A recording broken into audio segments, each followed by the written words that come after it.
সৈন্যবাহিনী তোমারে কাহিনী সাজাও তরণী মরণী মরণী তুমি তো মরণী সংকল্পের রাস্তা ছাড়নি জাগালে দেখালে ভারতীয় প্রাণে সেখানে পড়ালে দেশটার মানে অমর হলে যে অন্তর্ধানে রক্ত এখনো তপ্ত হয়নি এখনো তৃপ্ত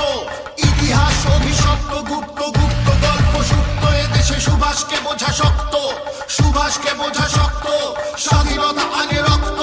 সুভাষকে বোঝা শক্ত আজাদির ডাক লাখ লাখ লাখ শত্রুর চোখে চোখ রাখ রাখ র্যাঙ্গুন থেকে টোকিও সবাক ব্রেন দিল বকবকারো সাহস দাঁড়ালো উঠে সে দাঁড়ালো নতুনের দাবি স্বাধীন